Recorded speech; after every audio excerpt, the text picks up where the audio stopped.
Hello दोस्तों, स्वागत है आप सभी का हमारी एक और न्यू फ्रेश वीडियो के अंदर। मैं हूं भरत और आज आप हमारे सामने देख रहे हो रॉयल एनफील्ड की तरफ से स्टैंडर्ड 350। ये जो बाइक है ये 2019 मॉडल है।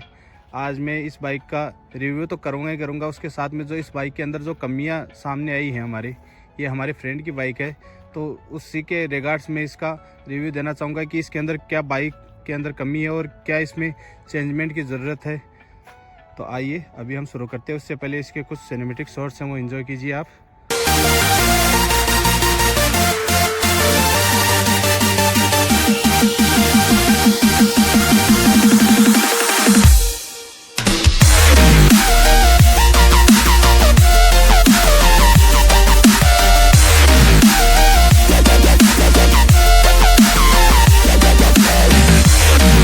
ये जो बाइक है ये किसी इंट्रोडक्शन की मोहताज। ये जो बाइक है ये मॉडिफिकेशन के लिए काफ़ी मशहूर है, क्योंकि काफ़ी बंदे हैं जो इसके साइलेंसर को चेंज करते हैं, एलॉय वगैरह, लाइट वगैरह, हॉर्न वगैरह। कुछ बंदे हैं वो तो इसकी शेप को ही चेंज करवा देते हैं, जैसे वॉबर बुलेट हो गई वगैरह वगैरह। इसमें क्या पता क्या कितनी मॉडिफिकेशन करवा देते हैं। कुछ लोग तो इसको हार्ले डेविडसन तक बना देते हैं। तो इस बाइक का क्रेज़ है वो नेक्स्ट लेवल का है, मैं ये मानता हूँ। और युवाओं की पहली पसंद भी बोल सकता हूँ, क्योंकि इसको जो भी बंदा लेके निकलता है वो लॉयल फील करने के लिए ही निकलता है, क्योंकि ये लॉयल्टी देने वाली ही बाइक है। इस बाइक के ऊपर बैठने के बाद बंदा राजाओं वाली फील ले सकता है, वो अपने आप को राजा ही महसूस करता है, क्योंकि ये राजा की सवारी से कम भी नहीं है। भाई साहब, इस बाइक के अंदर जितना लोहा भरा आता है ना, शायद ही किसी बाइक के अंदर आता होगा। इसको हम लोहे की गाड़ी भी बोल सकते हैं, बाइक बोल सकते हैं, क्योंकि इसके बम्पर की साइज़ देखो आप एक बार। इतना बड़ा बम्पर नॉर्मल बाइक्स के अंदर तो आता नहीं है, और वो भी लॉक के साथ। जैसे धर्मेंद्र बोलता है ना कि ये लोहे का हाथ है, वैसे ये लोहे का बम्पर है। और ये नीचे रिंग्स दी हुई है जिससे इसका वाइब्रेशन है वो कंट्रोल के अंदर रहे, क्योंकि ये लॉक की बॉडी है ना कि कोई फाइबर है, ताकि ये वाइब्रेट तो होगी जब चलेगी। तो इसको कंट्रोल करने के लिए यहाँ पे 3 हुक्स दी हुई हैं जिससे ये कंट्रोल में रहे। और ये बाइक सिंगल चैनल एबीएस के साथ आती है, और यहाँ पे शॉकर के ऊपर इसमें रिफ्लेक्टर दिए हुए रहते हैं। और इसके ब्रेक की जो साइज़ है, ये आगे वाले ब्रेक की साइज़ आती है 280 mm, और पीछे वाले ब्रेक की साइज़ आती है वो 153 mm की आती है। इस बाइक के अंदर आगे वाला डिस्क ब्रेक आता है और पीछे वाला ड्रम ब्रेक आता है। और इसके जो फ्रंट के टायर है उसकी साइज़ है वो 19 इंच की आती है। और ये बाइक रेडियल टायर के साथ आती है, जो कि ट्यूबलेस ना होकर ट्यूब आती है इनके अंदर। और जो इसके व्हील हैं उनको स्पोक बोलते हैं, ना कि एलॉय, क्योंकि जो ये हम आम भाषा में इसको ताड़ी भी बोलते हैं। ताड़ियों के साथ आती है, जो काफ़ी सुंदर भी लगती है, और फिर बंदे अपने अपने अकॉर्डिंग इसको मॉडिफाई करवा ही लेते हैं। आइए अब मैं इसके हेडलाइट्स के बारे में बताता हूँ आपको। हेलोजन हेडलाइट्स के साथ कुछ इस तरीके से इसकी हेडलाइट आती है, और ये यहाँ पे पार्किंग के बल्ब आते हैं। और ये साइड इंडिकेटर्स की प्लेसमेंट कुछ इस तरीके से रखी हुई है।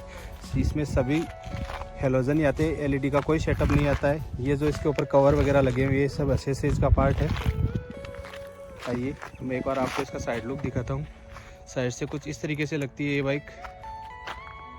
इस बाइक के अंदर जो मोटी दिक्कत मेरे सामने आई है वो मैं एंड के अंदर बताऊंगा इस वीडियो के, तो आप इस वीडियो को एंड तक ज़रूर देखें और स्किप ना करें, ताकि आपको उन कमियों के बारे में पता चल सके जो मैंने नोटिस किया है। मैं ये नहीं कहता कि ये कमियां हर बाइक के अंदर आती होंगी, लेकिन इस बाइक के अंदर है, तो मैं ये एक बार आपके साथ शेयर ज़रूर करना चाहूँगा। तो आइए पहले हम इसके इंजन से शुरू करते हैं। इस बाइक के इंजन का कलर है वो सिल्वर कलर आता है, ना कि बॉडी कलर। कंप्लीट ये जो बाइक है वो single cylinder 4 stroke air cooled fuel injection के साथ आती है, जिसका 346 सीसी का इंजन है। और इस बाइक को कंपनी 350 सीसी के नाम से प्रोड्यूस करती है। इस बाइक का मैक्सिमम पावर है वो 19.36 PS का आता है, और मैक्सिमम जो टॉर्क है इस बाइक का वो है 28 न्यूटन मीटर का। और ये BS4 इंजन के साथ है, ना कि 6 के साथ। ये 2019 मॉडल है। इस बाइक के अंदर फ्यूल है उसको रिजर्व ऑन और ऑफ का स्विच तो दिया हुआ है, लेकिन इसके अंदर मीटर के अंदर शो नहीं करता। वो मैं जब मीटर के बारे में बताऊंगा तब आपको दिखाऊंगा। ये बाइक है वो 5 स्पीड मैनुअल गियर के साथ आती है, और ये बाइक है वो ड्यूल स्टैंड के साथ आती है। ये जो स्टैंड है देखो, सेंटर स्टैंड आता है और ये साइड स्टैंड, इसमें कोई कट ऑफ सिस्टम नहीं आता है। मैं जो आपको इस बाइक के अंदर कमी बता रहा था ना, वो मेरे सामने यहीं पर आई है। ये जो इसका साइड स्टैंड है ये देखिए आप, ये देखिए, ये अपने आप नीचे आता है। देखिए जब बाइक चलती है ना तो ये एक जगह नहीं रुकता। तो जब हम इसको कंपनी में चेंज करवाने के लिए गए ना, तो उन्होंने बोला कि ये जो नीचे का स्टैंड का पार्ट है ये पूरा ही चेंज होगा, ना कि ये एक स्टैंड चेंज होगा। तो ये कौन सी बात हुई यार, एक स्टैंड के लिए पूरी बाइक के अंदर पूरे स्टैंड का मोल फिर से चुकाना पड़ी। मेरे को तो ये वर्थ नहीं लगा, यही मेरे को सबसे बड़ी कमी लगी है इस बाइक के अंदर। और आप मानोगे नहीं दोस्तों, इसको रस्सी लगा के रखना पड़ता है, या तो इसको पूरा चेंज करवाओ वरना इसको रस्सी लगा के रखो, वरना ये ऐसे ही झूलता रहेगा रास्ते भर में और आपकी बाइक को आगे रन नहीं करने देगा या आपका एक्सीडेंट हो जाएगा। तो ये जो पार्ट्स है अदर बाइकों में भी तो अलग अलग चेंज होते हैं, तो इसमें क्यों ऑप्शन नहीं दिया हुआ है। सबसे बड़ी दिक्कत तो ये आई है इस बाइक के अंदर, और आगे भी मैं बताऊंगा आपको। आगे यहाँ पर बुलेट 350 की बैजिंग दी हुई है और इसके फुट रेस्ट हैं वो कुछ इस तरीके से हैं, गोल राउंड शेप के अंदर ये दिए हुए हैं। आगे वाले चपटे आकार के दिए हुए हैं और ये सारी गार्ड है जो काफ़ी बड़ी साइज़ के अंदर इसमें दिया हुआ है। के अंदर पीछे भी ड्यूल शॉकर आते हैं और आगे भी। और ये यहाँ पे इस बाइक को मेन स्टैंड पर लेने के लिए ये हैंडल दिया हुआ है, क्योंकि ये काफ़ी हैवी बाइक आती है तो इसको पुल अप करने के लिए यहाँ से बंदा इसको पुल कर सकता है और जो सेंटर स्टैंड है उस पर इस बाइक को लगा सकता है। मैं पीछे के टायर के साइज़ एक बार आपको बता देता हूँ फिर से। पीछे के टायर के अंदर जो ब्रेक है वो ड्रम ब्रेक आता है और ये सिंगल चैनल ABS के साथ ही है। और इसके टायर की साइज़ है वो 19 इंच है और इसमें ट्यूब वाले टायर आते हैं, ट्यूबलेस टायर नहीं आते हैं। आइए अब इस बाइक का मैं पीछे से लुक दिखाता हूँ आपको। कुछ इस तरीके का लुक आता है पीछे से इस बाइक का। आइए शुरू करते हैं पीछे से। पीछे इसके काफ़ी बड़ा हैंडल दिया हुआ है जिससे लेडीज़ वगैरह बैठे तो वो आराम से बैठ सके। और सीट भी इसकी काफ़ी कुशनिंग के साथ आती है। जैसे हम बोलते हैं ना, जो खड्डे वगैरह हैं तो इस बाइक के अंदर कम महसूस होते हैं, क्योंकि इसके शॉकर्स भी काफ़ी अच्छे हैं और इसकी सीटिंग पोजीशन है वो भी काफ़ी अच्छी है। और इसकी टैंक की जो साइज़ है वो काफ़ी बड़ी रखी है, जिससे ये बाइक दूर से मस्कुलर लगती है आते वक्त, और जब ये खड़ी रहती है तब भी। यहाँ पर इसमें रॉयल इनफील्ड का लोगो है वो स्टिकर के साथ बना हुआ आता है। और ये पीछे का बम्पर है उसकी साइज़ कुछ इस तरीके से है। और ये यहाँ से कंटिन्यू रखते हुए इसकी ब्रेक लाइट है जो हेलोजन सेटअप के साथ है। और साइड टर्न इंडिकेटर्स है वो भी आगे की तरह सेम ही रखे गए। नीचे ये रिफ्लेक्टर दिया हुआ है और नंबर प्लेट प्लेसमेंट की जगह है यहाँ पे। और साइड से इस बाइक का लुक कुछ इस तरीके से निकल के आता है। इस बाइक के साइलेंसर की साइज़ है वो काफ़ी बड़ी रखी हुई है और ये क्रोम फिनिश के साथ आता है। ये साइलेंसर है वो फुल्ली कवर्ड नहीं आता है, हाफ कवर्ड आता है। जैसे दो बंदे जहाँ पर यहाँ पे पैर रखते हैं तो ये कवर्ड आता है। पीछे से जो हिस्सा है वो ओपन ही रखा गया है, जो थोड़ा सा इरिटेट करता है क्योंकि ये गर्म बहुत जल्दी होता है। और जब कोई छोटा बच्चा अगर इसको टच कर देगा तो थोड़ी दिक्कत आती है, और तो कोई दिक्कत नहीं है। लुक वाइज काफ़ी अच्छा लगता है। साइलेंसर की प्लेसमेंट भी। ये बाइक है वो चैन ड्राइव के साथ आती है। आइए अब इस बाइक के डायमेंशंस के बारे में आपको मैं बताता हूँ। इस बाइक की जो सीट हाइट है वो 800 mm की है। व्हील बेस है वो 1395 mm का आता है। और जो ग्राउंड क्लियरेंस है इस बाइक का वो 135 mm का आता है। और इसकी जो विड्थ है वो 810 mm रखी गई है। और इस बाइक का जो कर्व वेट है वो 186 kg है।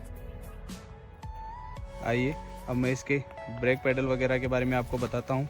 इसके अंदर कोई स्लप का सिस्टम नहीं आता है, सिंगल ये किक स्टार्ट आती है। और नीचे ये ब्रेक पेडल है वो कुछ इस है जो काफ़ी अच्छी डिज़ाइन के साथ रखा है, ताकि इसमें ये रबड़ की प्लेसमेंट भी दी है ताकि हमारा पैर फिसले नहीं और आराम से ब्रेक ले पाए ये बाइक। और ये यहाँ पर रॉयल इनफील्ड की बेजिंग आती है RE के रूप में। और यहाँ पर 350 cc की बेजिंग भी दी हुई है। और ये जो हॉर्न लगे हुए हैं ये आफ्टर मार्केट है, इसके साथ में ये हॉर्न नहीं आता है। और इस बाइक का लेग गार्ड है वो कुछ इस तरीके से है, ये भी चेंज करवाया हुआ है।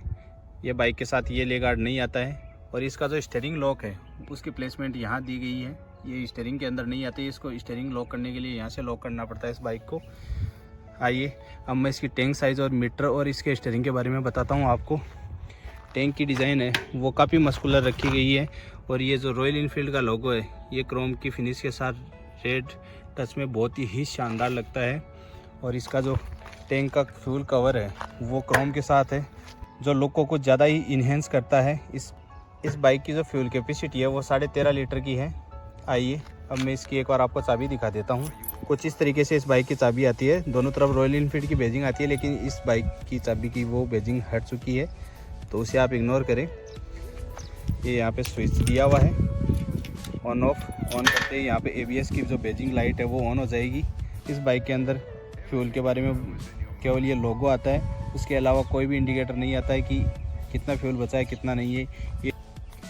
ये स्पीडोमीटर आता है जिसके अंदर रॉयल एनफील्ड का लोगो है, वो लाइट के साथ शो करता है, नाइट को काफ़ी अच्छा लगता है। और इसकी टॉप स्पीड 160 दिखा रखी है। और आगे से टैंक से और स्टीयरिंग का लुक इस प्रकार दिखाई देता है इस बाइक का। आइए हम इसके स्टीयरिंग से शुरू करते हैं।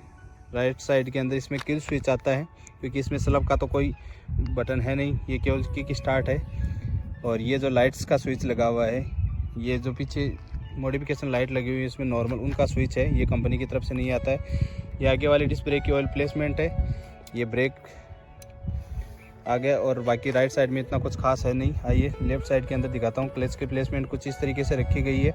ये पासिंग का स्विच है, ये लाइट अप डाउन करने का स्विच, इंडिकेटर स्विच और नीचे हॉर्न का स्विच है। आइए मैं एक बार आपको इसका हॉर्न सुना देता हूँ। ये जो कंपनी के साथ फिटेड आता है वही हॉर्न इसका सुनाया आपने, क्योंकि उनकी वायरिंग हटा दी गई है वापस, वो केवल प्लेस ही किए हुए हॉर्न वो नहीं बजते। इस बाइक के अंदर दूसरी बड़ी कमी मेरे को ये फ्यूल मीटर की लगी कि ये इंडिकेटर ही नहीं कर पाती है। तो बंदे को जैसे कोई दूसरा दोस्त अगर यार दोस्त मांग के लेकर इस बाइक को चला जाता है तो उसको तो पता ही नहीं चलेगा कि टैंक के अंदर कितना फ्यूल है कितना नहीं है। तो कहीं रास्ते में ये बंद पड़ जाएगी तो वो किसको कोसेगा, या तो इस बाइक को कोसेगा या अपने दोस्त को कोसेगा वो। और इस बाइक के अंदर रिफाइनमेंट की बहुत ज़्यादा ज़रूरत है, क्योंकि ये जब चलती है तो हम इसको थोड़ा सा लंबा खींचते हैं तो ये बाइक बहुत ज़्यादा वाइब्रेशन करती है। तो कंपनी को अगर उसको थोड़ा बहुत सुधारे तो ये कमी भी वो दूर कर सकती है।